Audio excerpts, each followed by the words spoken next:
चलो बेटा, last class में इंटर हेलोजन कंपाउंड तक डिस्कशन कर लिया था हम लोगों ने। देखिए, इंटर हेलोजन कंपाउंड के बाद है ना, हेलोजन फैमिली में जो कुछ और रिएक्शंस की ऊपर हम लोग बात कर रहे हैं, तो अगला जो प्रॉपर्टी आता है that is reaction with water, है ना। अब ये ध्यान रखिएगा, आज हम लोग हेलोजन फैमिली में जितनी भी रिएक्शंस लिख रहे होंगे सब पे पहले स्टार मार्क कर लेना। सारी इंपॉर्टेंट रिएक्शन है। पहला आएगा रिएक्शन विद वाटर, दूसरा आएगा हेलोजन और हेलाइड का जो भी है ना रिएक्शन होगा, और तीसरा आएगा reaction of H2SO4 with halides. ये तीन चीजें आएंगी आपके सामने। तो सबसे पहले अगर वाटर की रिएक्शंस की बात करें हम लोग, तो F2 का रिएक्शन किससे करा रहे हैं बेटा? वाटर के साथ। Cl2 का रिएक्शन करा रहे हैं बेटा वाटर के साथ। इसके बाद Br2 का रिएक्शन आ रहा है वाटर के साथ, और लास्ट आएगा I2 का रिएक्शन विद वाटर। याद करिए, आपको पॉइंट बताया गया था आयो बाहर कल संबित पात्रा, है ना। NaOH के साथ जब उनकी रिएक्शन कराई थी तो क्या मिला था? डिस्प्रोपोर्शनेशन। जो NaOH के साथ डिस्प्रोपोर्शनेशन दिखाते हैं वो लगभग लगभग वाटर के साथ भी डिस्प्रोपोर्शनेशन दिखाते हैं। बस आयोडीन एक ऐसा एलिमेंट है जो NaOH के साथ तो डिस्प्रोपोर्शनेट होता है लेकिन वाटर के साथ डिस्प्रोपोर्शनेट नहीं होता है। इसके लिए एनसीईआरटी ने लिखा हुआ है कि ये रिएक्शन नॉन स्पॉन्टेनियस है बेटे। मतलब इसका डेल्टा जी कैसा है बेटा? पॉजिटिव, है ना। और डेल्टा जी अगर पॉजिटिव है तो आप समझ सकते हैं रिएक्शन कैसा हो जाएगा? Non spontaneous. तो वाटर के साथ रिएक्शन नहीं करता। तो पहला क्वेश्चन आपसे क्या फ्रेम करेगा यहाँ पर कि कौन सा ऐसा हेलोजन है जो वाटर के साथ रिएक्शन नहीं कर सकता है? तो अपने को पता होना चाहिए वाटर के साथ कौन रिएक्शन नहीं करेगा? I2 रिएक्शन नहीं करेगा, ठीक है। इसके अलावा देखें, क्लोरीन और ब्रोमीन की अगर बात की जाए तो क्लोरीन और ब्रोमीन वाटर के साथ क्या दिखाते हैं? डिस्प्रपोर्शनेशन रिएक्शन दिखाते हैं। जैसा हम लोगों ने NaOH के साथ भी पढ़ा था, सेम वही कंडीशन है। याद करिए, ये सब जब वाटर के साथ NaOH के साथ भी डिस्प्रोपोर्शनेशन दिखा रहे थे तो एक दो टुकड़े किए थे। एक जमीन में गाड़ दिया था, मतलब मिनिमम स्टेट वाला। तो यहाँ पर क्लोरीन का मिनिमम स्टेट क्या बनेगा बेटा? Cl-1। ब्रोमीन का मिनिमम स्टेट क्या बनेगा? -1। और बोला था साथ में हाइपोअस एसिड वाला प्रोडक्ट बनेगा, ठीक है। तो हाइपोअस एसिड वाला प्रोडक्ट कौन बनेगा? इसका HOCl। और इसका क्या बनेगा? HOBr। और यहाँ पर भी हाइड्रोजन आ जाएगा, हाइड्रोजन आ जाएगा। तो ये आपको यहाँ पर प्रोडक्ट्स मिल रहे हैं। इनमें से ये जो Cl2 वाला रिएक्शन है ये ऑलरेडी आप पढ़ चुके हैं ब्लीचिंग एक्शन के अंदर भी। Chlorine was a bleaching agent, water के साथ है ना, मॉइस्चर के साथ रिएक्शन करता था ये। तो HCl बनता था, HOCl बनता था। HOCl फिर फर्दर डिकम्पोज होके एक ऑक्सीजन रिलीज करता था, और वो ऑक्सीजन क्या दिखाता था? ब्लीचिंग एक्शन दिखाता था। अब आते हैं F2 के ऊपर। F2 जो है ये वाटर के साथ डिसप्रपोर्शनेशन नहीं दिखा सकता। क्यों नहीं दिखा सकता? क्योंकि फ्लोरीन मोस्ट इलेक्ट्रोनेगेटिव एलिमेंट है, तो इस पे पॉजिटिव स्टेट नहीं आ सकता, नेगेटिव जरूर आ सकता है। तो यहां पर जो फ्लोरीन की रिएक्शन है वाटर के साथ, उसमें बेसिकली एक डिस्प्लेसमेंट रिएक्शन होती है। और जो मोर रिएक्टिव नॉन मेटल है वो लेस रिएक्टिव नॉन मेटल को क्या कर देगा बेटा? डिस्प्लेस कर देगा। तो तीन तरह के क्वेश्चन इन रिएक्शंस को लेकर फ्रेम होंगे आपके सामने। पहला क्वेश्चन सुनेगा, पहली रिएक्शन देखे जरा ध्यान से। आपसे पूछता है कौन सा ऐसा हेलोजन है जो वाटर को ऑक्सीडाइज कर सकता है? वाटर को ऑक्सीडाइज करने का मतलब है ऑक्सीजन को ऑक्सीडाइज करना, है ना। वाटर में ऑक्सीडाइज किसको किया जाएगा? ऑक्सीजन को, ठीक है। तो आपसे पूछता है कि कौन सा ऐसा एलिमेंट है जो वाटर को ऑक्सीडाइज कर सकता है? तो फ्लोरीन इकलौता ऐसा हेलोजन है जो वाटर को ऑक्सीडाइज कर सकता है। क्योंकि आप देखें उस रिएक्शन में तो ऑक्सीजन -2 से कहां जा रहा है बेटा? 0।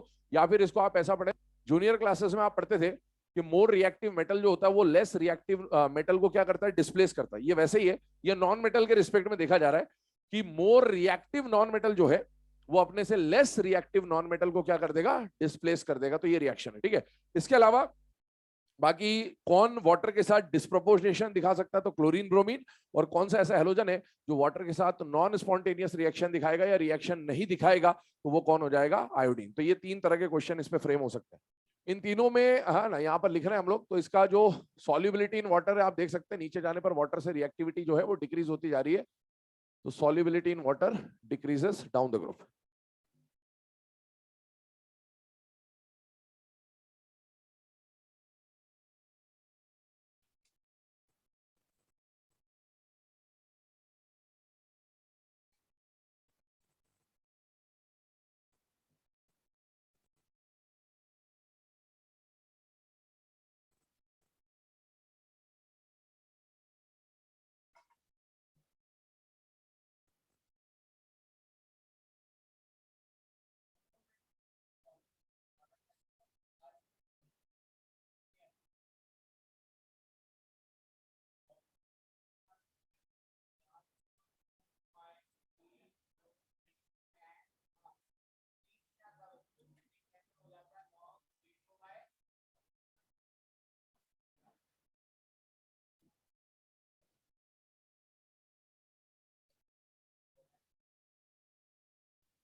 चले बेटा, है ना, यहाँ पर ये जो नोट है उसके बारे में डिस्कशन कर रहे हैं एक बार।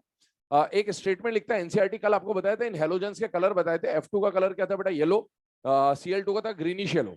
तो एनसीईआरटी लिखता है कि ये जो क्लोरीन वाटर है ना, क्लोरीन वाटर है मतलब वाटर में आपने क्लोरीन को डिसॉल्व किया, क्लोरीन का सॉल्युबिलिटी वाटर में फ्लोरीन से कम है।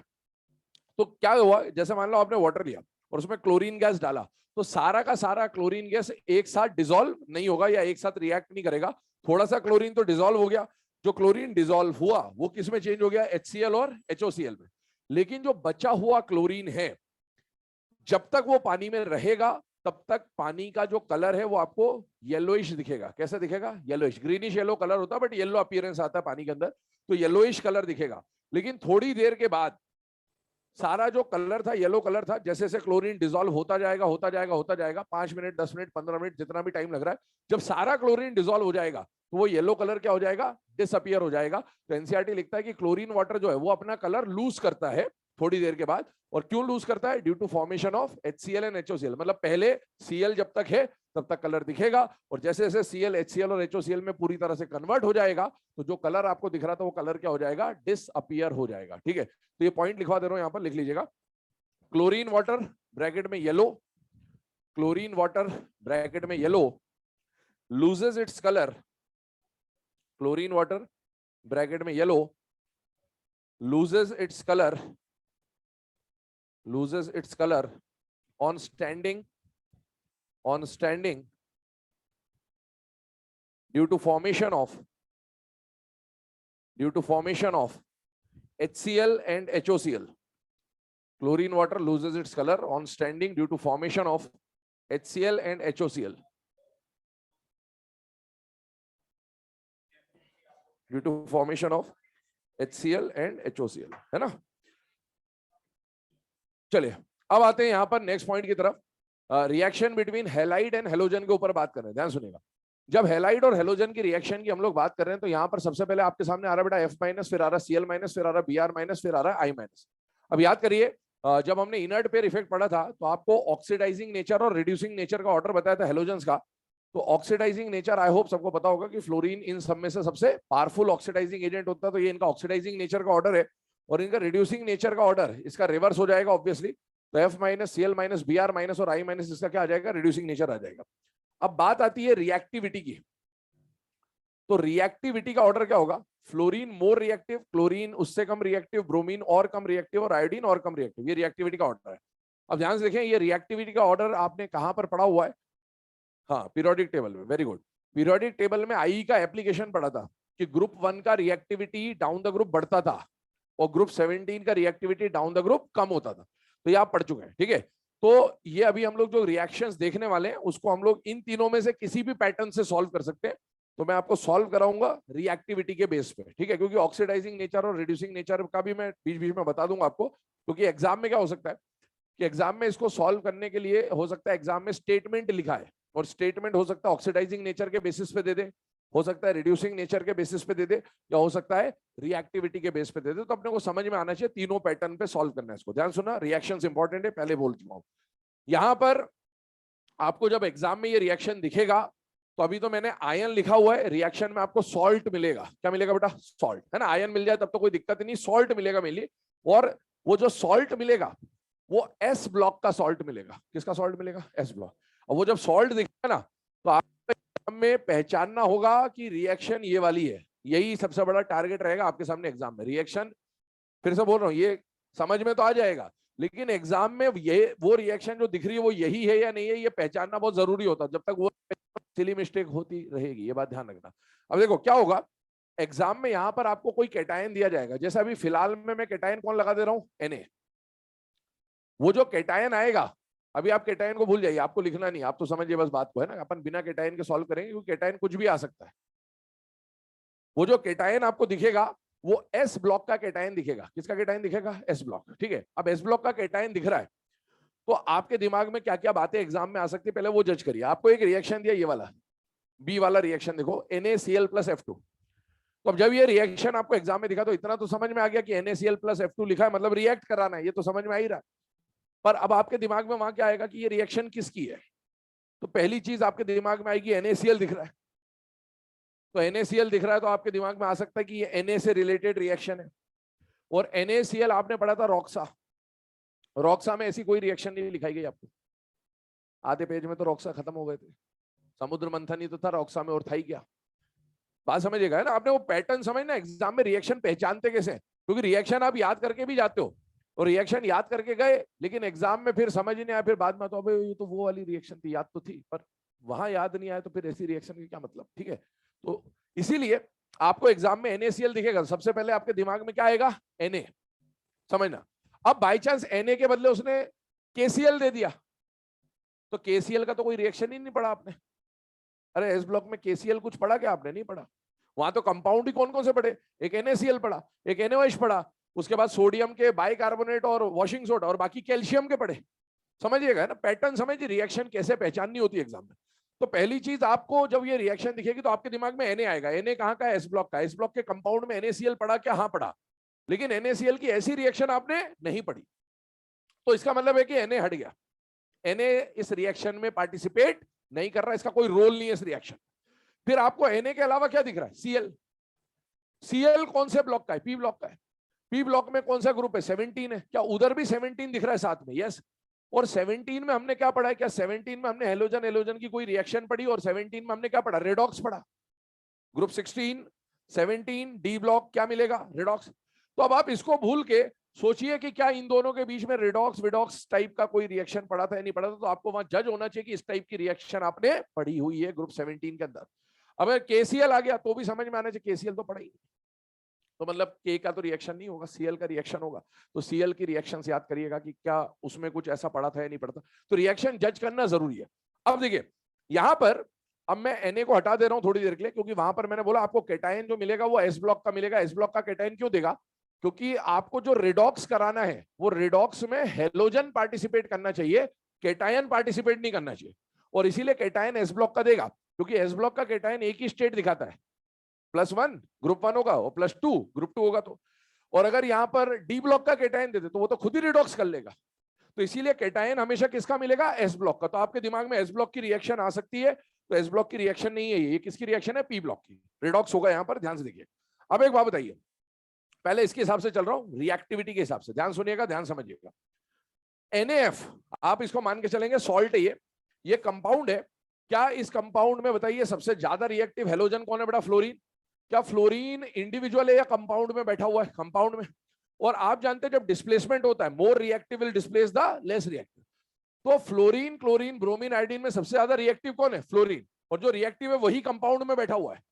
क्या लेस रिएक्टिव वाले आके उसको हटा सकते हैं क्या, नहीं। इसका मतलब there will be no reaction. ये समझ में आना चाहिए अपने को कि ये रिएक्शन नहीं होगी। आगे बढ़ जाए, सपोज ये NaCl है, कोई सॉल्ट है, सॉल्ट में कौन बैठा है, क्लोरीन, और रिएक्ट करने कौन आ रहा है, फ्लोरीन। क्या फ्लोरीन की रिएक्टिविटी क्लोरीन से ज्यादा है या नहीं है, तो क्या ये इसको डिस्प्लेस कर देगा, यस। अच्छा डिस्प्लेस करेगा तो खुद कंपाउंड में जाएगा। अच्छा जब ये कंपाउंड में जाएगा तो क्या समझ में आ रहा है कि NaCl का क्या बन जाएगा, NaF, मतलब फ्लोरीन पे कौन सा चार्ज आ जाएगा, माइनस, और Cl बाहर निकलेगा तो Cl2 के फॉर्म में निकलेगा। ये समझ में आना चाहिए, ये ऐसा बन जाएगा, ये ऐसा बन जाएगा, तभी तो कंपाउंड से बाहर आ पाएगा। इसी तरीके से आप यहां पर बढ़े कि Cl माइनस NaCl है, और NaCl से रिएक्ट करने कौन आ रहा है, Br। क्या Br उसको डिस्प्लेस कर पाएगा क्या, नहीं। क्या I2 उसको डिस्प्लेस कर पाएगा क्या, नहीं। इसका मतलब there will be no reaction. अब यहां पर NaBr आपको दिया, और Br से रिएक्ट कौन करने आ रहा है, F2।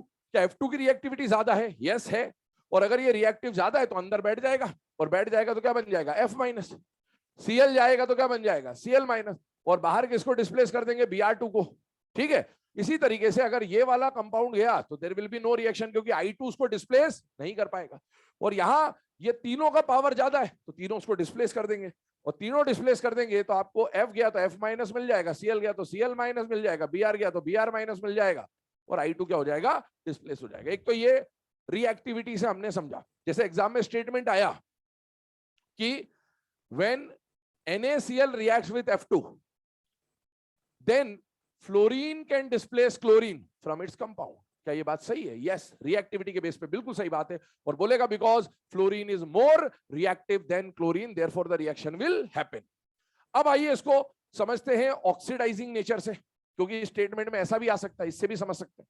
तो अब आप समझिए ऑक्सीडाइजिंग नेचर सबसे ज्यादा किसका है? फ्लोरीन का। और बताइए इधर ध्यान से देखना, ऑक्सीडाइजिंग नेचर में आपने मॉलिक्यूल लिया है या आयन लिया है? मॉलिक्यूल, ये मॉलिक्यूल है और ये आयन है, ध्यान रखना। तो ऑक्सीडाइजिंग नेचर में आप मॉलिक्यूल की तरफ देखो, आयन को नहीं देखना है आपको, समझिएगा। तो मैं इसको देखूंगा, इसको नहीं देखूंगा, मैं इनका ऑक्सीडाइजिंग नेचर लेके चलूंगा, इसका ऑक्सीडाइजिंग नेचर लेके नहीं चलूंगा। इनका क्या लेके चलूंगा? Reducing nature. तभी मैं ऑक्सीडाइजिंग नेचर से समझा रहा हूं, समझिएगा। क्या ऑक्सीडाइजिंग नेचर फ्लोरीन का सबसे ज्यादा है या नहीं बेटा? है। अच्छा अभी बताइए, फ्लोरीन यहां पर बैठा हुआ है कंपाउंड में, ऑक्सीडाइज करने कौन आ रहा है? क्लोरीन। कौन आ रहा है? ब्रोमीन। कौन आ रहा है? आयोडीन। क्या क्लोरीन, ब्रोमीन और आयोडीन की औकात है क्या कि वो फ्लोरीन को ऑक्सीडाइज कर पाए? नहीं, फ्लोरीन तो इन सबसे ज्यादा पावरफुल है। तो क्या क्लोरीन, ब्रोमीन, आयोडीन फ्लोरीन को ऑक्सीडाइज कर पाएंगे? नहीं। इसका मतलब है there will be no reaction. आगे बढ़िए, यहां पर कौन है? क्लोरीन, भूल जाइए इसे। ऑक्सीडाइज करने कौन आ रहा है? फ्लोरीन। आपको तो ऑक्सीडाइजिंग नेचर देखना, मतलब टू वाला देखना, F2Cl2Br2I2। क्या फ्लोरीन का ऑक्सीडाइजिंग पावर क्लोरीन से ज्यादा है या नहीं है? है। तो क्या ये सामने वाले को ऑक्सीडाइज कर देगा? यस। अगर सामने वाले को ऑक्सीडाइज करेगा तो एक बात बताओ, हेलोजन -1 से ऑक्सीडाइज होकर कौन सी स्टेट पे जाता है? जीरो। पढ़ चुके हैं। तो हेलोजन -1 से ऑक्सीडाइज हुआ, मतलब क्लोरीन -1 से ऑक्सीडाइज हुआ, कहां गया? जीरो। और इसने अगर सामने वाले को ऑक्सीडाइज किया तो खुद रिड्यूस होगा। और हेलोजन अगर जीरो से रिड्यूस होता तो एक ही तो स्टेट है, -1, कहां चला गया? -1। क्या ये बात समझ में आ रही बेटे? आइए यहां पर अगली रिएक्शन में, अभी क्लोरीन बैठा हुआ है, क्लोरीन को साइड रखिए। ऑक्सीडाइज करने कौन आ रहा है? ब्रोमीन। क्या ब्रोमीन का ऑक्सीडाइजिंग पावर क्लोरीन से ज्यादा है या कम है? कम है। तो क्या ये क्लोरीन को ऑक्सीडाइज कर पाएगा? नहीं। क्या ये आयोडीन क्लोरीन को ऑक्सीडाइज कर पाएगा? नहीं। मतलब there will be no reaction. आइए यहां पर, अब आया ब्रोमीन का रिएक्शन, किससे करा रहे? फ्लोरीन और क्लोरीन। ऑक्सीडाइजिंग पावर से देख रहे हैं, मतलब इसको देखना है। क्या फ्लोरीन का ऑक्सीडाइजिंग पावर ब्रोमीन से ज्यादा है? यस। मतलब ये ब्रोमीन को ऑक्सीडाइज कर सकता है। और अगर ब्रोमीन -1 में और ऑक्सीडाइज किया तो हेलोजन -1 से कहां जाएगा? जीरो पे। और जिसने ऑक्सीडाइज किया उसका खुद का क्या होगा? रिडक्शन। और ये जीरो से रिड्यूस होकर कहां जाएंगे? -1 में चले जाएंगे। और सिमिलरली I- को FClBr, इनका ऑक्सीडाइजिंग पावर ज्यादा है, या आयोडीन को ऑक्सीडाइज करके -1 से कहां पहुंचा देंगे? जीरो पे। और खुद जीरो से रिड्यूस होके कहां चले जाएंगे? -1 पे। एक तो ये तरीका है। तो इसमें स्टेटमेंट कैसा आएगा? Because the oxidising power of fluorine and chlorine is greater than bromide या bromine, therefore fluorine and chlorine can oxidize Br minus into Br2 and get self reduced from F2 या Cl2 to F minus and Cl minus। तो बात सही है। अब आइए इसको reducing nature से देखते हैं। अच्छा रिड्यूसिंग नेचर देखना है तो 2 वाला फॉर्म देखोगे या एनायन वाला फॉर्म देखोगे? एनायन। तो अब इसको भूल जाइए, इसको देखिए। क्या सबसे पावरफुल रिड्यूसिंग एजेंट आयोडाइड होता है या नहीं होता? होता है। और F माइनस का रिड्यूसिंग नेचर सबसे कम है, F माइनस आया। इसका रिड्यूसिंग पावर स्ट्रॉन्ग है या वीक है? वीक है। तो क्या ये क्लोरीन, ब्रोमीन, आयोडीन को रिड्यूस, रिड्यूसिंग नेचर देख रहे हैं, क्या ये रिड्यूस कर सकता है? क्या नहीं, रिड्यूस नहीं करेगा। There will be no reaction. अब आइए Cl माइनस, क्या Cl माइनस का रिड्यूसिंग नेचर F से ज्यादा है या कम है? ज्यादा। अगर Cl का रिड्यूसिंग नेचर ज्यादा है तो अपने सामने वाले को क्या कर देगा? रिड्यूस कर देगा। तो अगर इसने फ्लोरीन को रिड्यूस किया तो आप देखो फ्लोरीन जीरो से कहां जा रहा है? -1। और सामने वाले को रिड्यूस किया तो खुद क्या हो जाएगा? ऑक्सीडाइज। तो -1 से कहां जा रहा है? जीरो। क्या बात समझ में आ रही है? ये पैटर्न चलेगा। तो 3 तरीके से ये रिएक्शन पूछ सकता है एग्जाम में। स्टेटमेंट किसी का भी पूछे समझ में आना चाहिए। मैंने तीनों तरीके आपको समझा दिया, अब इससे ज्यादा डिटेल में नहीं बताया जा सकता। ठीक है, नोट कर लें इसे।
चलो बेटा ना, अब ये रिएक्शंस के बाद नेक्स्ट रिएक्शन के ऊपर बात कर रहे हैं। Reaction between halide ion and concentrated H2SO4 हम लोग देखने वाले हैं। ध्यान सुनना, इंपॉर्टेंट रिएक्शन अगेन।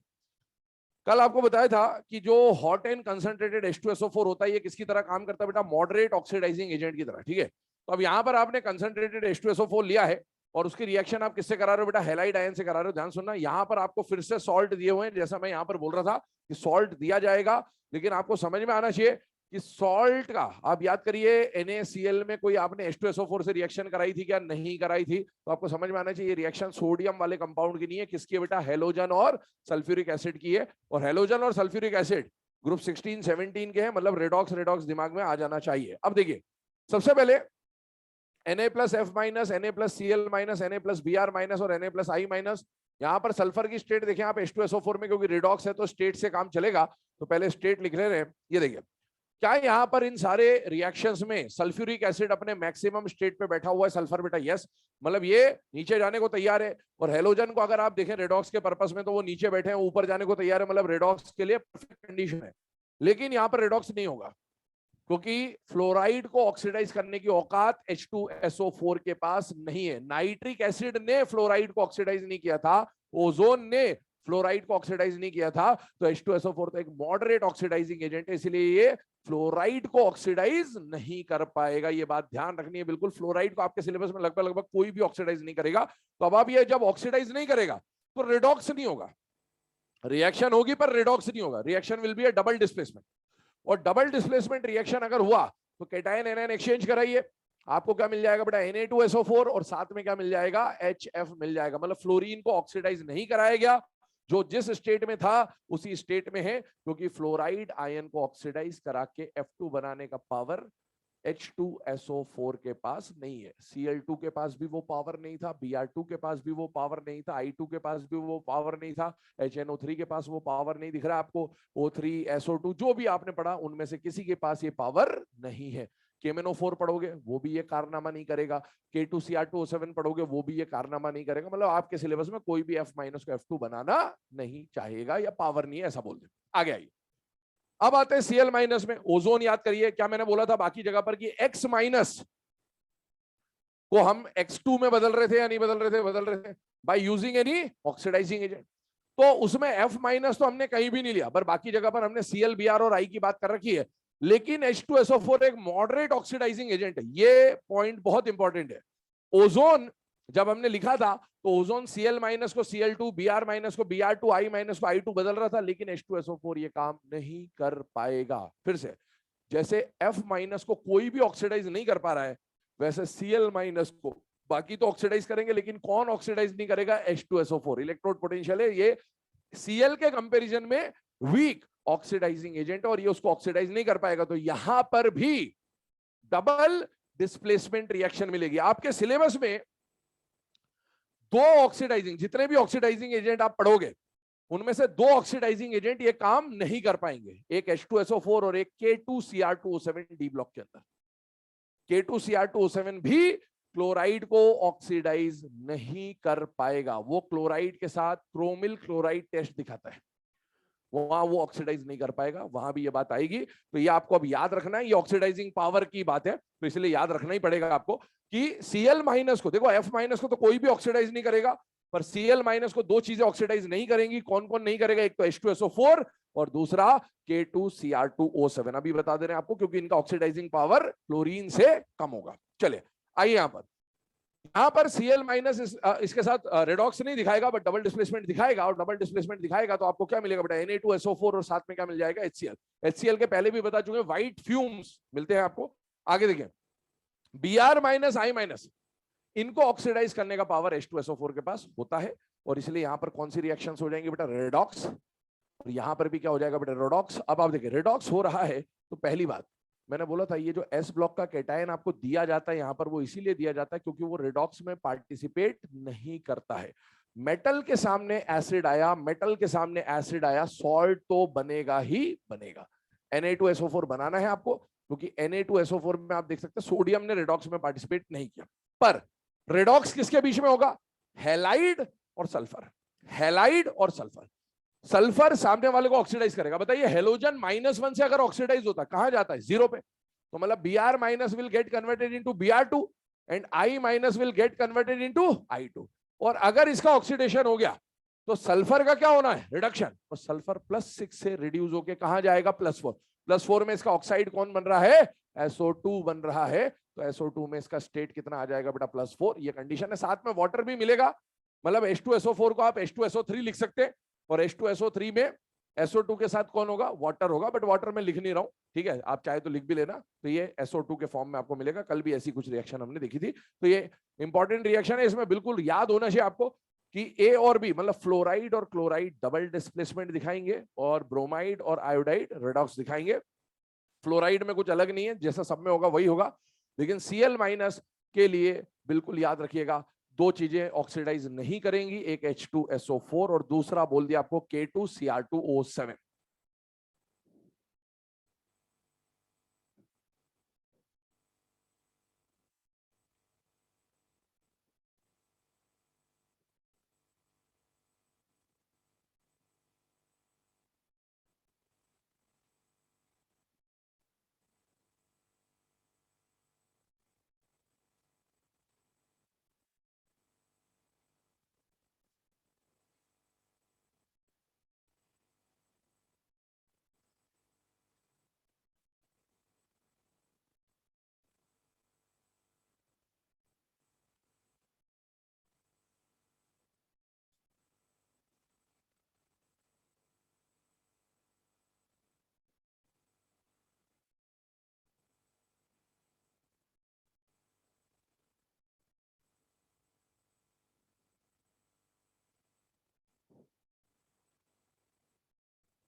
चलिए बेटा, है ना। अब यहाँ पर ये जो हेलोजन और कंसंट्रेटेड H2SO4 की रिएक्शन है, उसके बाद अगर हम लोग बात करें तो नेक्स्ट दो कंपाउंड्स आपको पढ़ने हेलोजन फैमिली में।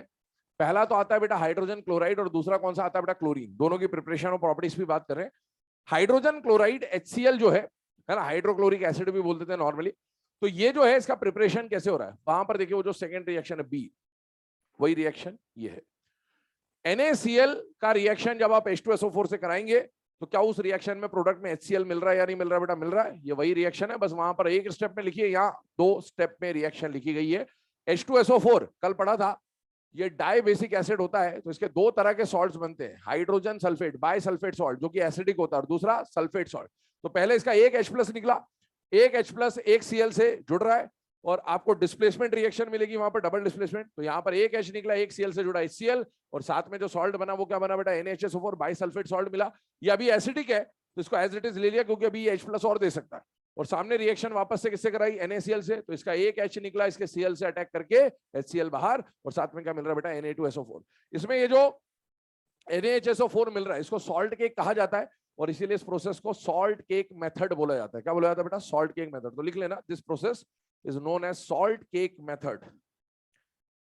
This process is known as salt cake method.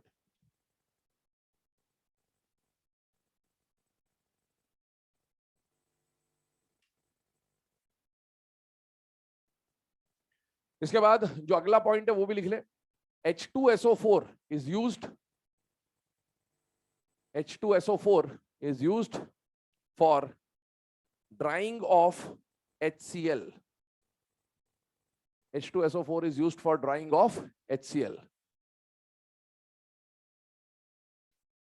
देखिए HCl जो बना रहे हैं आप, एक एसिड है, और एसिड के डिहाइड्रेशन या ड्राइंग के लिए हम लोग एसिड का यूज करेंगे। तो H2SO4 एक एसिड है, तो एसिड को ड्राई करने के लिए, डिहाइड्रेट करने के लिए एसिड का यूज किया जाएगा। इसके बाद आते हैं नेक्स्ट पॉइंट की तरफ।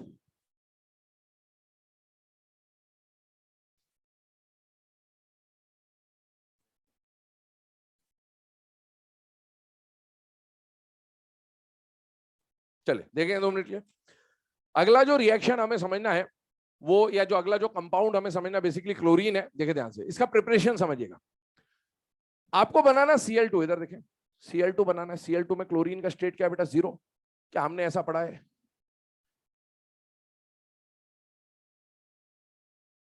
हेलोजन पे अगर -1 है और उसका रिएक्शन किसी ऑक्सीडाइजिंग एजेंट से करवा दे तो क्या हेलोजन -1 से 0 पे चेंज हो जाएगा या नहीं हो जाएगा? हो जाएगा। यही रिएक्शन यूज की जाएगी।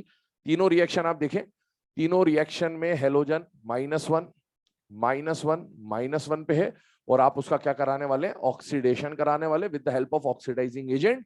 पर ये काम कराने के लिए दो ऑक्सीडाइजिंग एजेंट्स का इस्तेमाल नहीं हो पाएगा, एक H2SO4 और दूसरा K2Cr2O7। क्या ये बात समझ में आ रही है? इसके अलावा आप इस्तेमाल कर सकते हैं। अब देखिए, पहला जो ऑक्सीडाइजिंग एजेंट हमने यूज किया, ये रिएक्शन कौशिकदा का प्रिपरेशन था, सी के सेल वाला, है ना?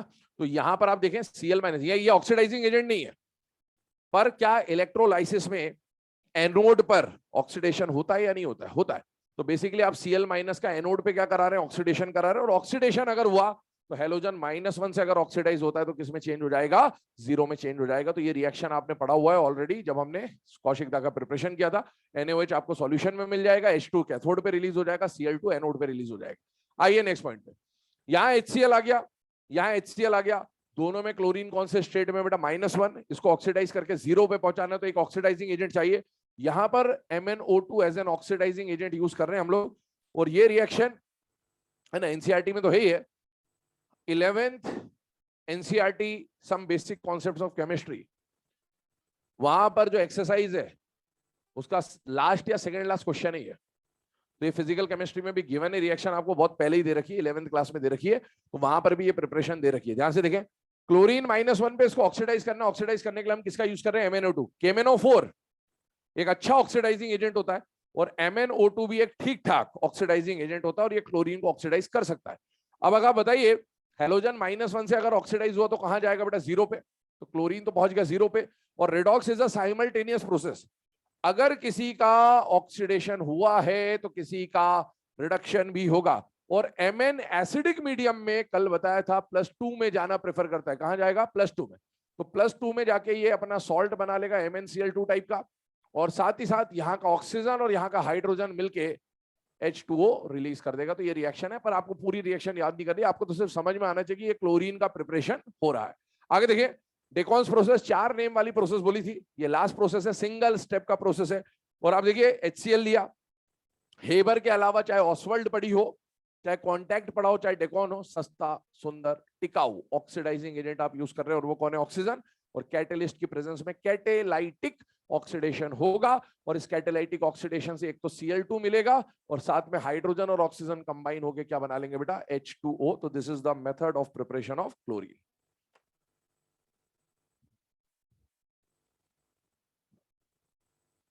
है ना? तो तीनों रिएक्शन का बेसिक एक ही है। Cl-1 का है, उसको Cl2 बना रहे हैं, तो उसका ऑक्सीडेशन कराने के लिए अलग अलग ऑक्सीडाइजिंग एजेंट यूज कर रहे हैं आप। एक बार इलेक्ट्रोलिसिस का इस्तेमाल कर लिया, एक बार MnO2 का इस्तेमाल कर लिया और एक बार O2 का इस्तेमाल कर लिया बेटे।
चलो बेटा, है ना, नेक्स्ट पॉइंट की तरफ मूव कर रहे हैं।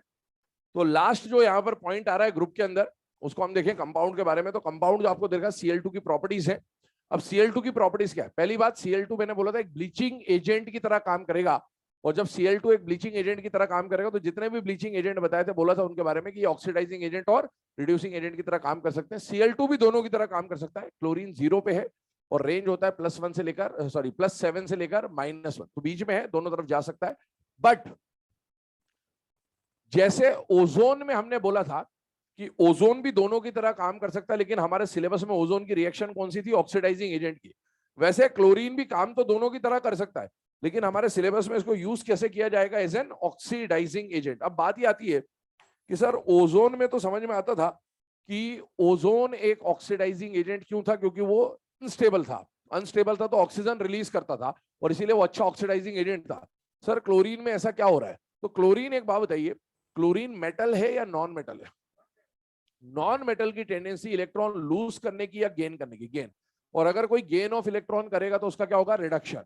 और जिसका रिडक्शन होगा वो काम किसकी तरह करता है? Oxidising agent. तो क्लोरीन है ना, बेसिक जो अंदर से क्लोरीन की प्रॉपर्टी है वो ऑक्सीडाइजिंग एजेंट की तरह काम करने की। इसको अगर पूछा जाएगा, चॉइस पूछा जाएगा, तो ये किसकी तरह काम करना चाहता है? ऑक्सीडाइजिंग एजेंट की तरह। जब तक इससे कोई पावरफुल ना आ जाए तब तक ये ऑक्सीडाइजिंग एजेंट की तरह ही काम करेगा। तो अब देखो, क्लोरीन अगर ऑक्सीडाइजिंग एजेंट की तरह काम कर रहा है तो खुद क्या होगा? रिड्यूस। 0 से हेलोजन रिड्यूस होकर कहां जा सकता है? एक ही रास्ता है, -1, इसके अलावा कहीं जा नहीं सकता। खुद का होगा रिडक्शन, सामने वालों को क्या करेगा बेटा? ऑक्सीडाइज करेगा। अब आप बताइए, Fe+2 है तो क्या Fe+2 को ऑक्सीडाइज किया जा सकता है? तो यस। क्या बनाया जा सकता है? Fe+3। ये कौन सा आयन है? आइट आयन है बेटे। और ओजोन में भी पढ़ा था कि आइट आयन अगर है तो उसको किस में कन्वर्ट किया जा सकता है? 8 में। तो नाइट्राइट आयन को किस में कन्वर्ट कर देंगे? नाइट्रेट में। और सल्फाइट आयन को किस में कन्वर्ट कर देंगे? सल्फेट में। तो ये आपको पता भी नहीं चाहिए। सल्फर पढ़ भी चुके बहुत बार। सल्फर +4 से ऑक्सीडाइज होकर कहां जाएगा? +6 में जाएगा। फ्लोराइड आयन है, नो रिएक्शन, आज ही पढ़ा। फ्लोरीन को कंपाउंड से डिस्प्लेस नहीं कर पाएगा ये क्लोरीन, पर ब्रोमीन और आयोडीन को ये डिस्प्लेस कर जाएगा। तो Br- will get converted into Br2 and I- will get converted into I2। इसके अलावा आइए नेक्स्ट रिएक्शन I2 में, बहुत बार पढ़ चुके हैं ये हेलाइड है और ये हेलोजन है। ध्यान से देखना है ना, कंफ्यूज नहीं होना दोनों रिएक्शन। क्या ये हेलोजन की रिएक्शन आपने नाइट्रिक एसिड में पढ़ी थी कि नॉन मेटल मेटल मेटलॉइड में से जब नॉन मेटल की रिएक्शन नाइट्रिक एसिड से कराते थे तो एक एसिड बताया था, आयोडिक एसिड और पीरियोडिक एसिड, बार बार बोल चुका हूं। क्या पीरियोडिक एसिड बनता था क्या? नहीं, क्योंकि वो पावरफुल होता है। एक रिएक्शन फिर पढ़ी थी ड्राई आयोडीन, मॉइस्ट आयोडीन, वहां पर भी क्या मिला था? पीरियोडिक एसिड मिला था या आयोडिक एसिड मिला था? आयोडिक। तो यहां पर भी वही रिएक्शन हो रही है। I2 जब स्ट्रॉन्ग ऑक्सीडाइजिंग एजेंट से रिएक्शन करेगा तो I2 किस में कन्वर्ट होगा? आयोडिक एसिड में कन्वर्ट होगा। वही रिएक्शन जो आप पहले पढ़ रहे हैं वही रिएक्शन यहां भी हो रही है। It will get converted into iodic acid. आइए नेक्स्ट रिएक्शन पे। अब आ रहे हैं अमोनिया के ऊपर, ध्यान सुना। अमोनिया की रिएक्शन एनसीईआरटी ने दो तरह से दी हुई है, ammonia plus Cl2, ammonia plus Cl2। एक बार अमोनिया एक्सेस में दिया हुआ है और एक बार क्लोरीन एक्सेस में दिया हुआ। मतलब ऐसा लिखा है, excess ammonia reacts with chlorine, और एक बार लिखा है ammonia reacts with excess chlorine. पर अभी मैं यहां पर क्लोरीन सबके लिए कॉमन लेके चल रहा हूं, तो मैं क्लोरीन के साथ एक्सेस नहीं लिख सकता, इसलिए मैंने क्या करा? अमोनिया के साथ क्या लिख दिया बेटा? लिमिटेड लिख दिया। ठीक है, तो अब आप देखो, एक्सेस अमोनिया का क्लोरीन से रिएक्शन कर रहे हैं, मतलब ये एक्सेस रिएजेंट है वो लिमिटेड है, और एक बार ये लिमिटिंग रिएजेंट और क्लोरीन किसकी तरह काम कर रहा है? एक्सेस। अब ध्यान सुनना है ना, ये लिमिटेड है, क्लोरीन एक्सेस है। क्लोरीन जब ज्यादा है तो क्लोरीन भरपूर है तो वो इस पे भी अटैक करेगा और इस पे भी अटैक करेगा, दोनों पे अटैक करेगा, तो दोनों का क्या बनेगा बेटा? क्लोराइड। तो नाइट्रोजन का क्लोराइड कौन बनेगा? NCl3। और हाइड्रोजन का क्लोराइड क्या बनेगा? HCl। हाइड्रोजन क्लोराइड अलग नहीं है, ये जो Cl- लिखा है ये यही है, ये ऐसे ही लिखा हुआ है आपके सामने ना। तो ये आपके काम का प्रोडक्ट नहीं, काम का प्रोडक्ट ये है। अब आप बताइए, अमोनिया में नाइट्रोजन की स्टेट कितनी होती है? -3, और N और Cl का En अप्रोक्सीमेटली बराबर होता है, हाइड्रोलाइसिस में ही बताया था। तो इसमें दो डाइपोल बना के बताए थे, एक बार इस पे भी प्लस और एक बार इस पे भी प्लस, और एक बार इस पे भी माइनस और एक बार इस पे भी माइनस, दोनों बताए थे। तो जब नाइट्रोजन पे प्लस आ रहा था वहां पर तो हाइड्रोलाइसिस नहीं हो पा रहा था, लेकिन जब Cl पे प्लस आ रहा था तो हाइड्रोलाइसिस हो जा रहा था। एन और सीएल का ईएन अप्रोक्सीमेटली सेम होता है, लेकिन value wise CL is slightly more electronegative. और अगर सीएल ज्यादा इलेक्ट्रोनेगेटिव है तो नाइट्रोजन पे कौन सा चार्ज आएगा? पॉजिटिव। तो यहाँ -3 और यहाँ क्या है बेटा? +3। इसका मतलब है क्या होता हुआ दिख रहा है? ऑक्सीडेशन। और आपको इसमें दिक्कत आए तो आप सीधा सा समझ लें, हाइड्रोजन हट रहा है तो लॉस ऑफ हाइड्रोजन को भी आप क्या बोल सकते हैं? ऑक्सीडेशन बोल सकते हैं। तो आप वैसे भी समझ सकते हैं, जो आपको बेटर लगे। ठीक है, इसके बाद यहाँ ये एक्सेस है और ये लिमिटेड है। अब देखो, जब क्लोरीन एक्सेस था तो दोनों प्रोडक्ट में आपको क्लोरीन मिला, और इस बार ये एक्सेस है। तो इसका जो प्रोडक्ट बनता है वो देखें जरा ध्यान से, तो वो प्रोडक्ट ये है। और आप थोड़ा सा इमेजिन करें तो आपको क्या दोनों प्रोडक्ट में इस बार नाइट्रोजन मिल रहा है या नहीं मिल रहा? बेटा मिल रहा है। और फिर मन में आता है सर नाइट्रोजन तो मिल गया, हाइड्रोजन का क्या हुआ? तो हाइड्रोजन देखो यही कंपनसेट हो गया, 3 से 4 हो गया, मतलब बढ़ गया। तो दोनों में हाइड्रोजन नहीं मिलेगा क्योंकि हाइड्रोजन एक ही कंपाउंड में यूज हो गया। ठीक है, तो आप देखो इसमें यहां नाइट्रोजन कौन था बेटा? -3। यहां पर नाइट्रोजन क्या बन रहा है बेटा? 0।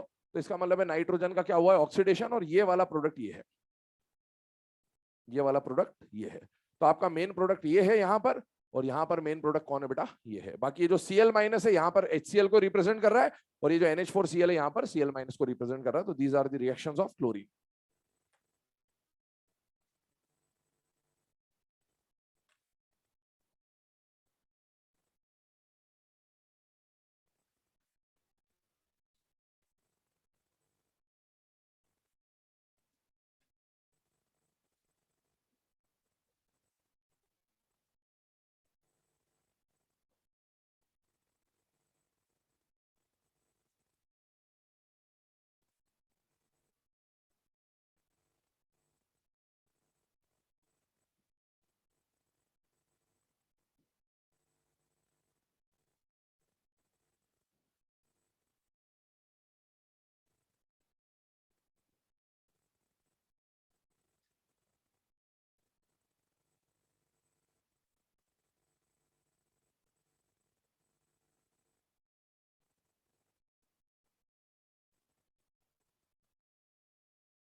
चलो बेटा, है ना। अब ये यहाँ पर जो कंपाउंड है उसको खत्म करने के बाद आपके सामने कुछ अदर है ना मिसलेनियस चीजें लिखी जा रही है, जिसमें ये जो ग्रुप 15, 16, 17 के हाइड्राइड्स का बॉइलिंग पॉइंट का ऑर्डर हमने पढ़ा था हाइड्रोजन बॉन्डिंग के टाइम पे।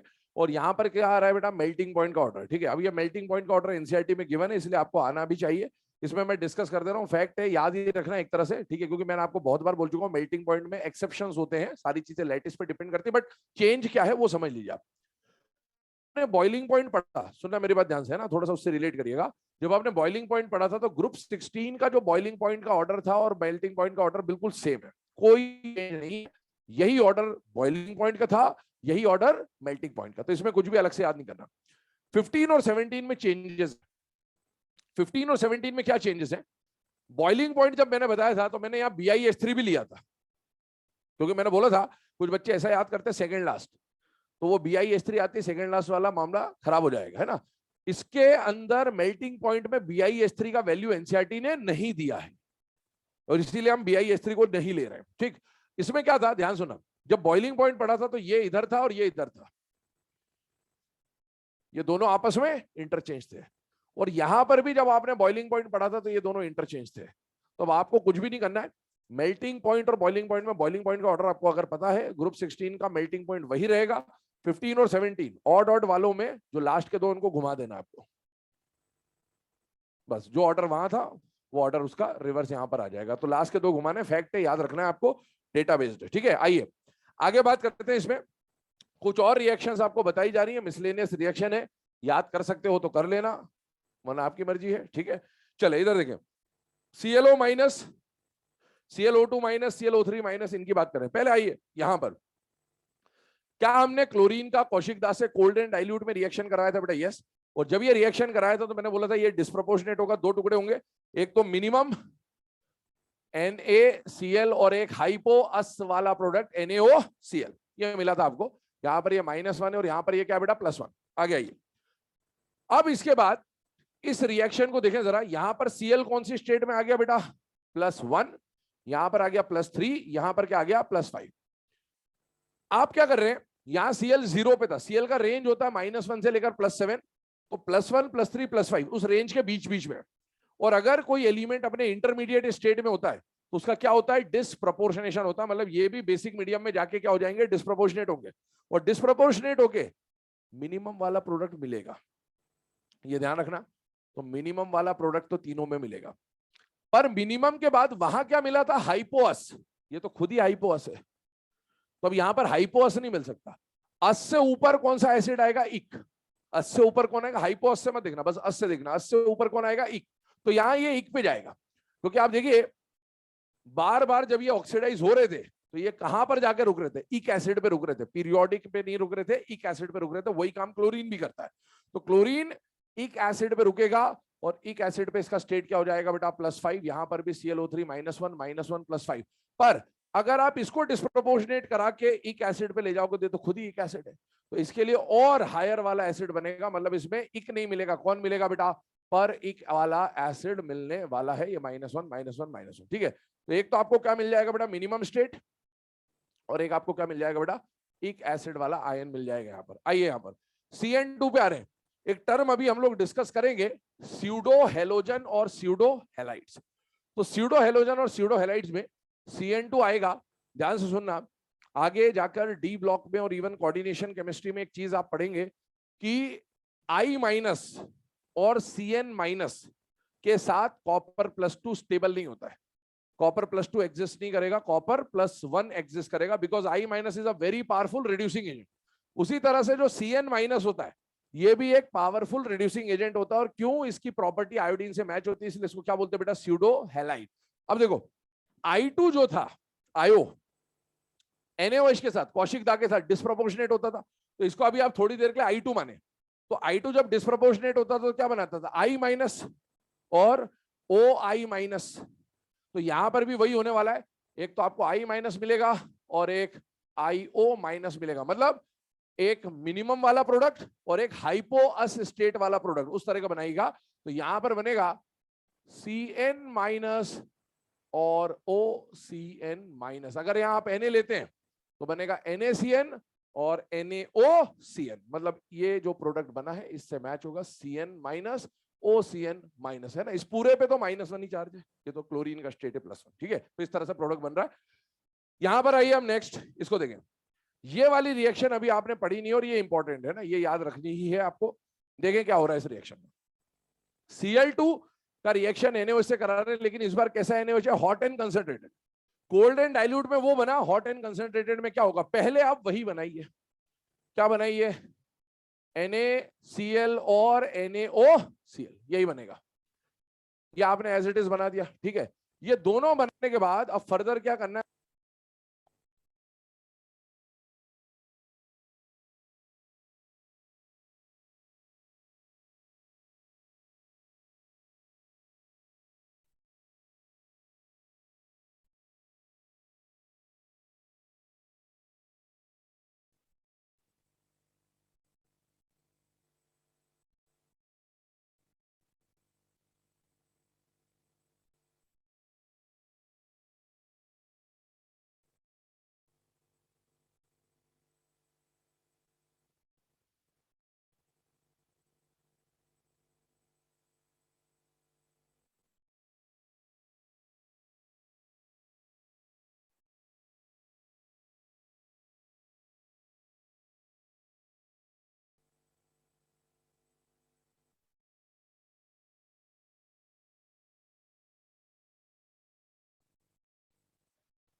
तो यहां पर जो प्रोडक्ट मिलता है, ये प्रोडक्ट आता है NaCl और NaClO3। ये प्रोडक्ट मिलेगा कब? जब हॉट एंड कंसंट्रेटेड होगा।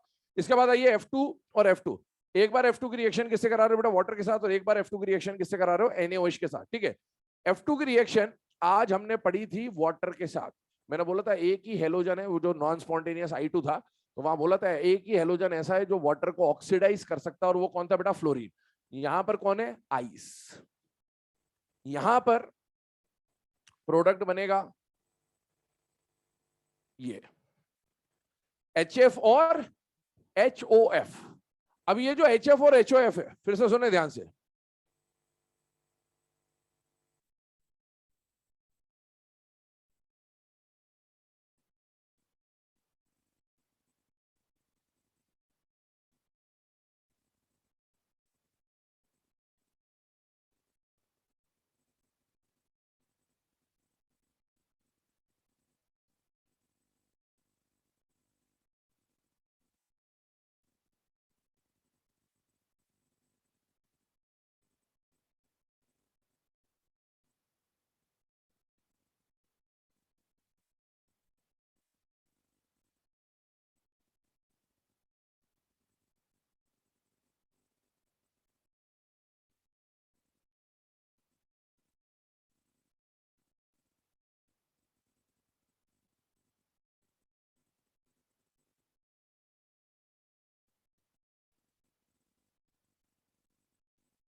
ठीक है। तो ये रिएक्शंस लिखी हुई हैं आपके सामने, नोट कर लीजिएगा इनको।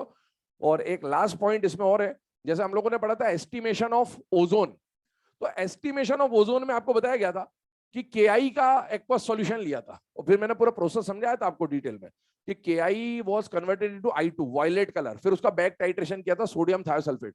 ऐसा एक पॉइंट लिखता है एनसीईआरटी, I2O5 जो है it is used in estimation of carbon monoxide, है ना। तो ये एनसीईआरटी का पॉइंट है, पता होना चाहिए। एस्टिमेशन के दो पॉइंट्स हैं, एक तो ओजोन और एक ये I2O5 वाला।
चलिए अब यहाँ पर देखें लास्ट जो पॉइंट है पी ब्लॉक के अंदर उसको देख लेते हैं, फिर कोऑर्डिनेशन स्टार्ट कर रहे हैं।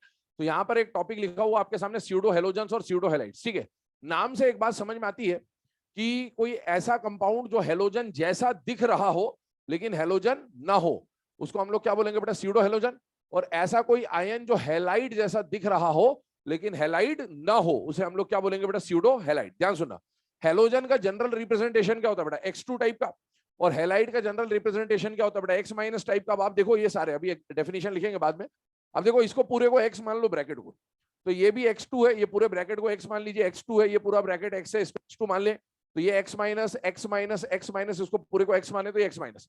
तो ये हेलोजन जैसे दिख तो रहे हैं लेकिन इनमें कहीं भी हेलोजन नहीं है, ये हैलाइड जैसे दिख तो रहे हैं लेकिन इनमें कहीं पर भी हेलोजन नहीं है, मतलब इनको क्या बोल रहे हैं, स्यूडो हेलोजन स्यूडो हैलाइड। अब एक सवाल मन में आता है कि सर ऐसे तो दुनिया में बहुत सारे मॉलिक्यूल और बहुत सारे आयन हो सकते हैं, तो क्या हम हर किसी को स्यूडो हेलोजन या स्यूडो हैलाइड मानेंगे? तो नहीं, ऐसा नहीं होता। स्यूडो हेलोजन या स्यूडो हैलाइड के लिए पहली शर्त, दो शर्तें हैं। पहली शर्त, जो आपने एक्स या एक्स माना है, यहाँ पर X2 नहीं, एक्स की बात कर रहा हूं, जो ब्रैकेट है उसको देखिए, एक्स में कम से कम 2 या 2 से ज्यादा एटम होने चाहिए। कितने एटम होने चाहिए? 2 या 2 से ज्यादा। आप देखो क्या यहाँ पर 2 एटम है या नहीं बेटा, है। यहाँ कितने एटम है? 2 से ज्यादा, 2 से ज्यादा, कम से कम 2 या 2 से ज्यादा एटम। यहाँ 3 एटम है, टाइप नहीं बोल रहा हूँ, नंबर ऑफ एटम बोल रहा हूँ। तो कम से कम 2 या 2 से ज्यादा एटम होने चाहिए, और उन 2 या 2 से ज्यादा एटम में कम से कम एक नाइट्रोजन होना चाहिए। हर केस में आप देखोगे कम से कम एक नाइट्रोजन आपको दिखेगा। तो ऐसा कंपाउंड जो 2 या 2 से ज्यादा एटम से मिलकर बना हो, जिसमें कम से कम एक नाइट्रोजन हो, और वो अगर X2 टाइप का दिख रहा हो तो उसको स्यूडो हेलोजन, और अगर वो X माइनस टाइप का दिख रहा हो तो उसे स्यूडो हैलाइड बोलेंगे। और इनको अलग से याद मत करना, कोऑर्डिनेशन केमिस्ट्री में एम्बिडेंटेड लिगैंड पढ़ते हो, ये वही है बेटा, एम्बिडेंटेड लिगैंड पढ़ते हो वही है ये, और कुछ भी नहीं है। ये लिगैंड है और उन्हीं का X2 फॉर्म बना देना। ठीक है, एजाइड आपने पढ़ाई हुआ है, तो एजाइड में मेरे हिसाब से कोई दिक्कत नहीं होनी चाहिए आपको। ठीक है, तो ये इसकी डेफिनेशन बोल दे रहा हूं, लिख लेना। क्या बेटे? I2O5 वाला, हाँ लिख लो, इस पॉइंट को लिख लेना। I2O5 is used in estimation of CO, carbon monoxide जो है ना, I2O5 is used in estimation of CO। देखो इसका प्रोसेस भी समझा दे रहा हूं क्योंकि अपन ने ओजोन पढ़ा है, तो ये अपने आप समझ में आ जाना चाहिए आपको। ओजोन में हमने क्या मिलाया था? Ki, और Ki को वायलेट I2 में बदला था। यहां भी वही है, I2 बनाना है इसको, मेन बात ये है। तो I2O5 सामने वाले को क्या करेगा? ऑक्सीडाइज करेगा, ये ऑक्सीजन इसको देगा, ये CO2 बनेगा और ये बन जाएगा I2। फिर I2 पे वही होगा जो वहां किया था, सोडियम थायोसल्फेट से पास करेंगे, बाकी पूरा प्रोसेस है। वहां पर Ki को I2 बनाया था, ये I2O5 को I2 बनाएंगे, बस ये है, बाकी पूरा प्रोसेस सेम होता है। चले आइए, pseudo halogen pseudo halide statement बोल रहा हूं, लिखिएगा। When 2 or more atoms, when 2 or more atoms, bracket में लिखिएगा, out of which at least one is nitrogen, out of which at least one is nitrogen, when 2 or more atoms out of which at least one is nitrogen form a compound, ऐसा लिखें, form a molecule oblique ion, form a molecule oblique ion of the type X2, of the type X2 oblique X minus, of the type X2 oblique X minus, then they are known as pseudo halogens oblique pseudo halides. Then they are known as pseudo halogens oblique pseudo halides. Then they are known as pseudo halogens oblique pseudo halides. ठीक है, examples आपके सामने लिखे, मैंने बता दिया है ना, इसको अलग से याद करने मत बैठना, आपको बस ये पहचानना आना चाहिए। कोई भी आ सकता है, एग्जांपल बहुत सारे हो सकते हैं, बट मेनली यही दिखेंगे आपको, तो इनको याद रखिएगा।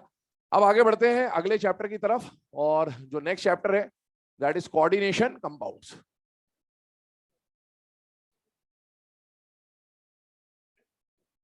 कौन बोला कल? कौन बोला?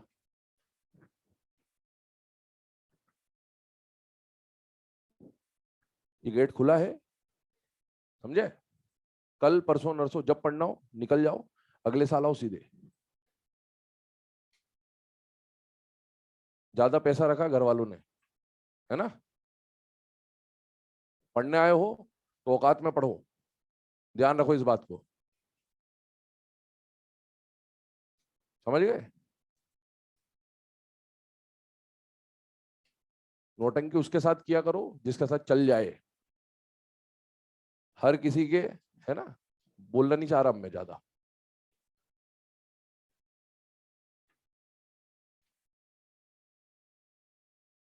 कल वल दूसरों में किया करो, कल भी किया था तुमने किसी में, कल याद है? वैसे टॉपिक खत्म हो जाएगा, चैप्टर शुरू होने से पहले खत्म हो जाएगा। तुम्हारी इनऑर्गेनिक की डेट खत्म हो चुकी है, ये भी ध्यान रखना। ये पी ब्लॉक जैसे पढ़ा है ना, तो 5 लेक्चर में खत्म हो जाएगा, ये भी ध्यान रखना। इस साल सिलेक्शन हो ना हो, ढंग से पढ़ लिया है तो कम से कम अगले साल सेल्फ स्टडी करोगे तो भी समझ में आ जाएगा पी ब्लॉक। समझा करो इन चीजों को।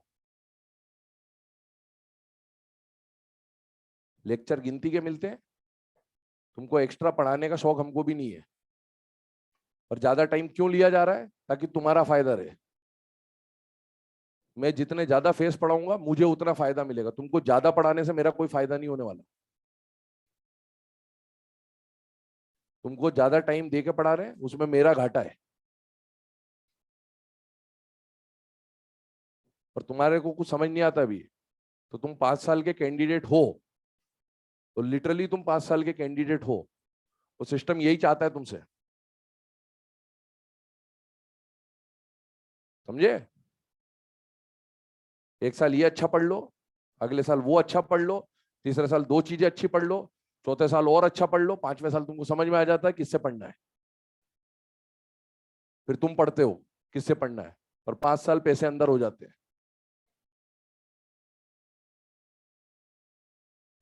तो बेवकूफ मत बनो।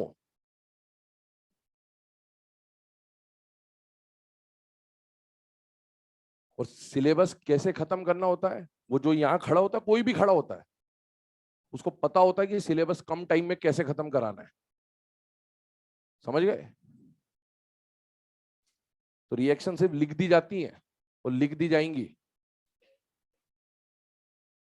तो तुम्हें वो जो पर्चा मिलता है संडे को, उसको तुम कैसा भी भरो, उससे कोई फर्क नहीं पड़ता, जिसको पढ़ाना है वही पढ़ाएगा। तुम्हें लगता हो कि तुम्हारे कुछ करने से चेंज हुए हैं जो पहले वाले भी, तो तुम गलत फहमी में हो,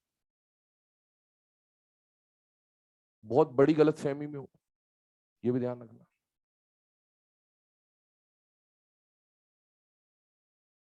तुम जिस एज से गुजरे हो ना, उतने साल साल के एक्सपीरियंस लेके बैठे हैं यहाँ लोग बात, तुम्हारे जैसे पता नहीं कितनी खेपे निकाली हैं, और हमारे जैसे भी पता नहीं कितने यहाँ इधर से निकल चुके और आ चुके।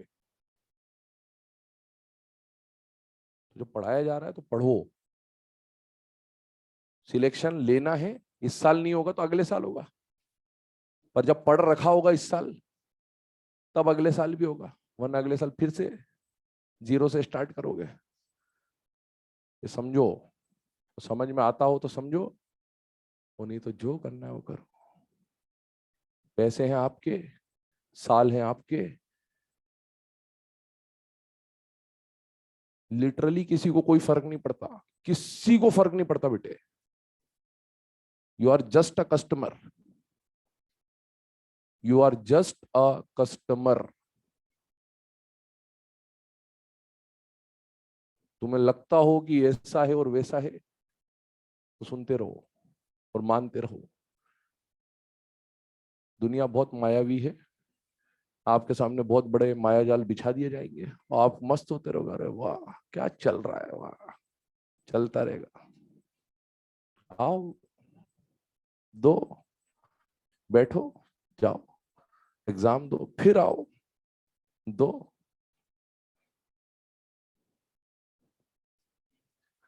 कोऑर्डिनेशन कंपाउंड्स, ठीक है? तो अगर ये कल वल करना हो ना, तो लिटरली मैं तो बिल्कुल कॉलेज मोड में पढ़ा, तो जिसको बैठना हो बैठो, ये उठो, इधर से निकल जाओ, इतना लोड पालना ही नहीं। तो ये तो सोचे ही मत करो कि सर क्या बोलेंगे, मेरे को कोई फर्क पड़ता है, मेरे को तो किसी को ऊपर से नीचे तक फर्क नहीं पड़ता, मेरे को थोड़ा बहुत पड़ भी जाता तुम्हारे लिए। उठा करो, बैग उठाया करो, चले जाया करो, बीच में भूख लगे गए अपने, खा पी के आ गए, प्यास लगी सुसु सु आई गए, फ्री होके आ गए, कोई दिक्कत नहीं बेटे। पढ़ना आपको है, या सिर्फ पढ़ा सकते हैं, बता सकते हैं, पढ़ना आपको ही है। पेपर मैं नहीं दे के आऊंगा, पेपर आपको ही देना है। मुझे पेपर देना होता या इंस्टीट्यूट को पेपर देना होता तो 1-1.5 लाख के बदले 10 लाख ले लिए जाते आपसे, बोले जाओ सिलेक्शन हो जाएगा। समझ गए? उसमें भी उन्हीं का होता जिनमें कुछ लोग जाते ढंग के पेपर देने, है ना? हाँ, वरना तो कुछ ऐसे भी है जो जाएंगे तो तुमसे भी कम नंबर लेके आएंगे, ये फैक्ट है। समझ गए ना? ये चैप्टर पढ़ा दिया ना, अब ये पढ़ाने के बाद डायरेक्ट पीरियोडिक का कोई क्वेश्चन पूछेगा तो आधे तो वो भी नहीं बता पाएंगे, या कल का पूछ लोगे वो भी नहीं बता पाएंगे, है ऐसे बहुत है। तो समझदार बनो, अपना बेवकूफी मत करो। ये जो 20 मिनट अभी पढ़ाए जाते हैं ना, 20 मिनट जो लेक्चर में बर्बाद हुए, ये तुम्हारे 20 मिनट कम हुए, मेरे को तो जब खत्म करना है मैं तभी खत्म करूंगा। अभी ये जो रिएक्शन लिखा ही ना एक्स्ट्रा, तो उड़ा दी जाती, खत्म हो गया, तुम्हें तो हवा ही नहीं लगती कि ये है कहाँ। तुम अपने आप को कितना भी होशियार समझ लो, तुम्हारी बुद्धि इतनी सी ही है, ये समझो, और इसको जितनी जल्दी एक्सेप्ट करोगे उतना अच्छा तुम्हारे लिए। तुम्हें जब तुम्हारा काटना होगा ना तो बिल्कुल लिटरली काट दिया जाएगा तुम्हें, मतलब कह रहा हूं लिटरली खबर ही नहीं होगी तुमको कि हो गया मेरे साथ। पर एग्जाम में अगर इसमें से एक क्वेश्चन भी आ गया ना, ये इतना क्यों बताया जा रहा है, ये उन 1 या 2 बच्चों के लिए बताया, सबके लिए नहीं बताया जा रहा है, मुझे मालूम है कोई नहीं पढ़ेगा। ये उन 1 या 2 बच्चों के लिए बताया जा रहा है जो लिटरली पढ़ के सिलेक्शन लेना चाहते, जो डिवोटेड है कि मुझे इस साल सिलेक्शन लेना है, जिनके घर की परिस्थिति खराब रही होगी, वो चाहते होंगे, माँ बाप से लड़के आए होंगे कि करवा दो इस बार, करवा दो इस बार, एडमिशन ले लूंगा, सिलेक्शन ले लूंगा। ये उनके लिए बताया जा रहा है। जो 10 नंबर से रह गए होंगे, 5 नंबर से रह गए होंगे, उनके लिए बताया जा रहा है। समझो ये बात, ये है, भरते रहो, कोई दिक्कत नहीं है, हर साल आओ, मोस्ट वेलकम। आप सिर आंखों पर आइए, समझे? आप पैसे दोगे तो हमारी रोजी रोटी चलेगी, ठीक है? तो बेवकूफ मत बनो, पढ़ लो। और किसी को अगर अभी तक हकीकत पता चल गई हो कि मेरा इस साल नहीं होने वाला, तो बेटा इस साल पढ़ लो, ताकि नेक्स्ट ईयर कम पढ़ना पड़े, ये भी समझो। कुछ ऐसे फ्री हो जाते हैं बिल्कुल आप लोग, अरे इस साल तो होना ही नहीं, छोड़ो मस्ती करते, अबे इस साल कुछ तो स्ट्रॉन्ग कर लो, अगले साल यहाँ कौन खड़ा होगा तुम्हें नहीं पता, और तुम्हें लगता है कि तुम बुला लोगे किसी को और किसी को भेज दोगे।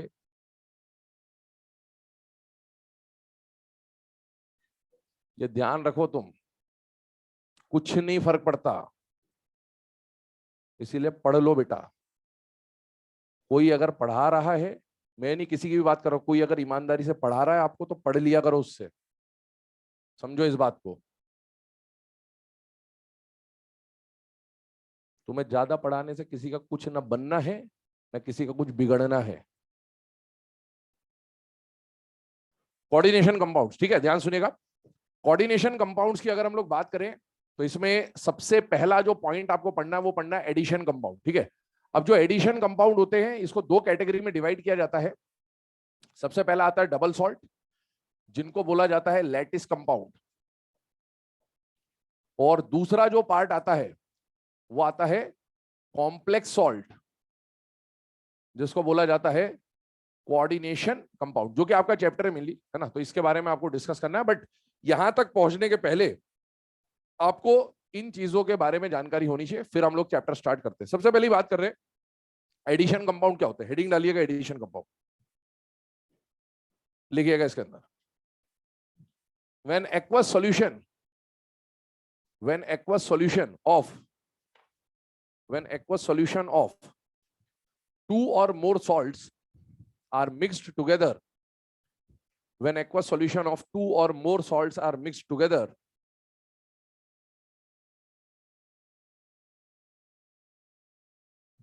and then their crystallization is done, and then their crystallization is done,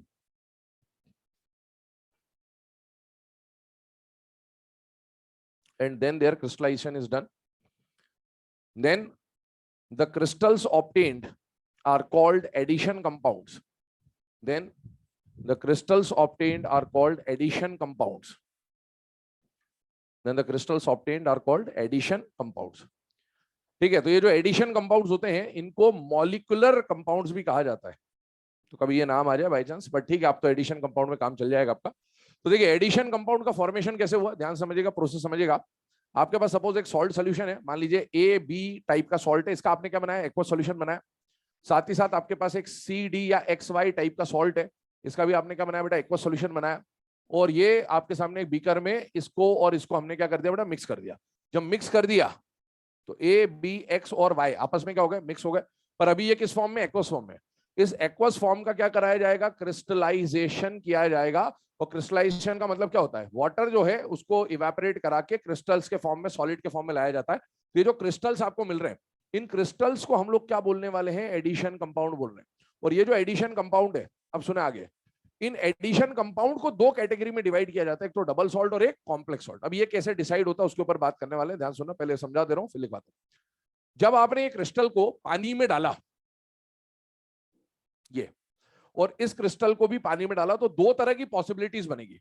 या तो ये क्रिस्टल पानी में जाके कंप्लीटली आयोनाइज हो जाएगा, इस तरह से अल्फा 1 हो जाएगा, और या फिर ये पार्शियली डिसोसिएट होगा, मतलब अल्फा <<1 होगा.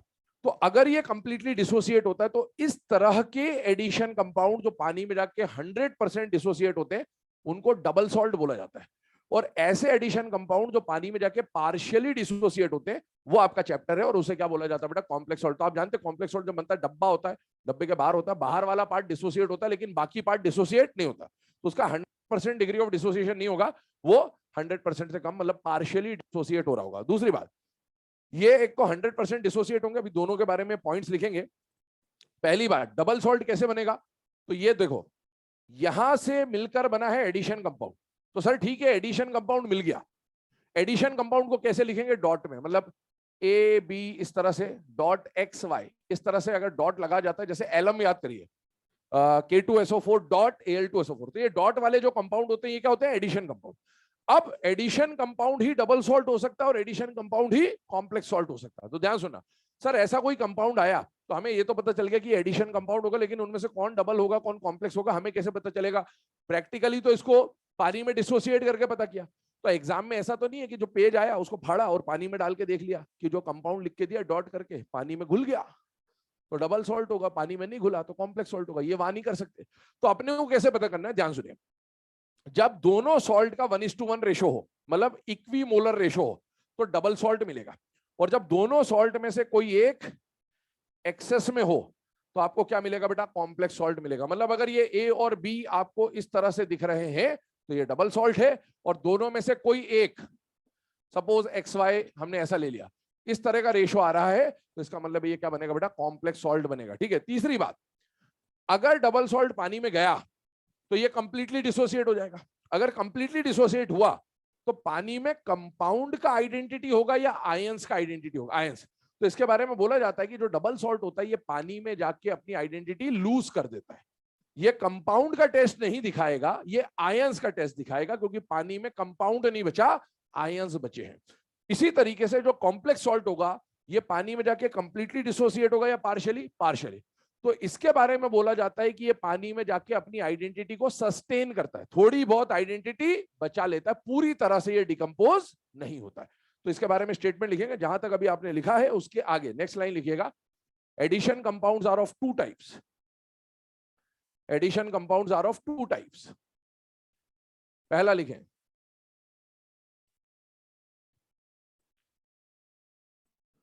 पहला लिखें डबल सॉल्ट और लैटिस कंपाउंड.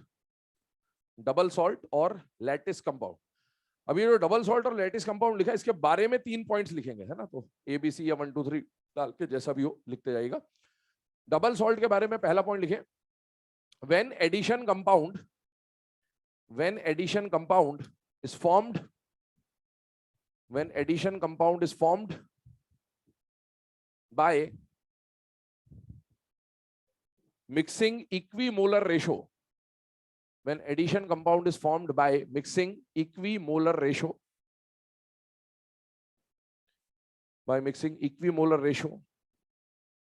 of salts, है ना। तो एडिशन कंपाउंड के जो सॉल्ट लिए थे आपने AB और XY, उनका अगर आपने इक्विमोलर रेशियो लिया तो क्या मिलेगा आपको, जो एडिशन कंपाउंड मिलेगा उसको हम लोग क्या बोलेंगे, डबल सॉल्ट। ठीक है, तो इक्विमोलर रेशियो ऑफ सॉल्ट्स।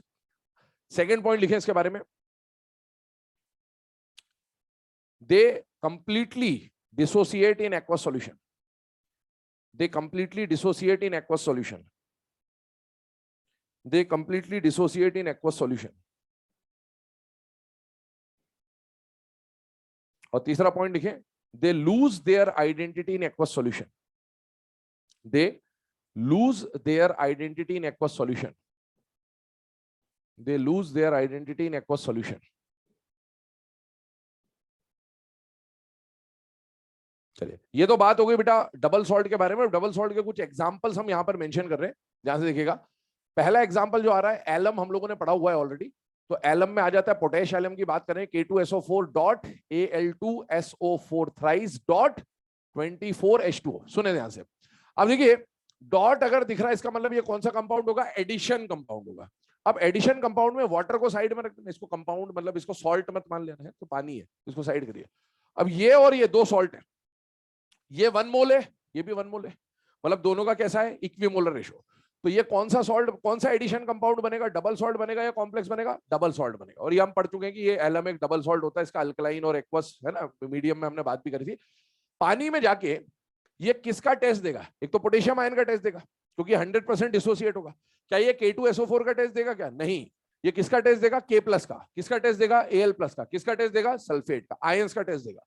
इसी तरीके से अगर आपने 12th प्रैक्टिकल्स दिए हैं तो लैब में क्वेश्चन पूछा गया होगा, है ना, अगर वाइवा लेने एक्सटर्नल आया होगा तो ये पूछता है फेरस अमोनियम सल्फेट। तो फेरस अमोनियम सल्फेट होता है, या मोहर सॉल्ट बोलते हैं इसको, और इसका फॉर्मूला होता है FeSO4 dot NH2SO4 thrice dot 6H2O।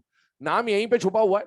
मोहर सॉल्ट को बोलते हैं फेरस अमोनियम सल्फेट, समझिएगा। पानी में जाके फेरस आयन देगा, अमोनियम आयन देगा, सल्फेट आयन देगा। फेरस और अमोनियम कैटायन है और सल्फेट एनायन है, तो फेरस का सल्फेट, अमोनियम का सल्फेट डॉट 6H2O, ये इसका फॉर्मूला होता है। और तीसरा एक कंपाउंड आएगा और जब हम लोग पढ़ेंगे, कार्नेलाइट। और कार्नेलाइट का एग्जांपल होता है KCl dot MgCl2 dot 6H2O। तो आप इन सब में वाटर को अगर भूल जाएं और बाकी सबको आप देखें तो 1:1 रेशो आपको देखने को मिलेगा। और 1:1 रेशो मतलब इस तरह का जो एडिशन कंपाउंड है उसको क्या बोला जाता है, डबल सॉल्ट बोला जाता है।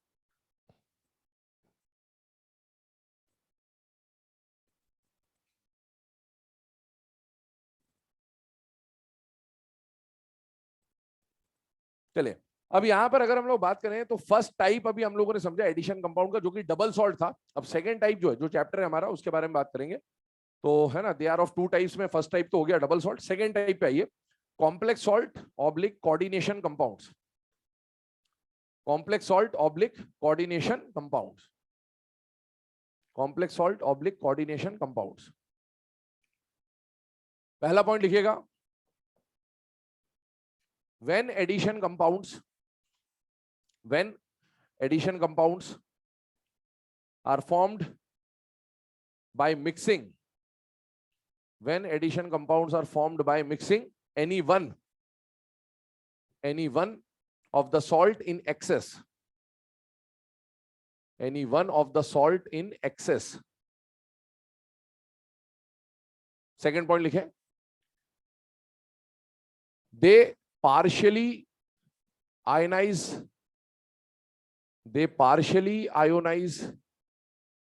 in aqueous solution, they partially ionize in aqueous solution. और थर्ड पॉइंट लिखें,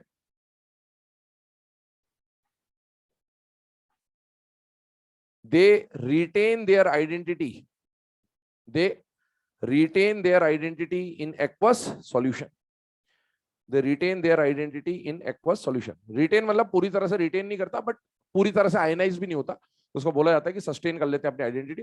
एग्जांपल आपके सामने वहां लिखा हुआ है, उसको नोट कर लें, डिस्कशन कल करेंगे इसके ऊपर, क्योंकि पूरा चैप्टर ही यही है, तो बस उसको लिख लीजिए फिलहाल में, बाकी जो भी पॉइंट्स होगा कल डिस्कस किया जाएगा, है ना, नोट कर लीजिए इसको.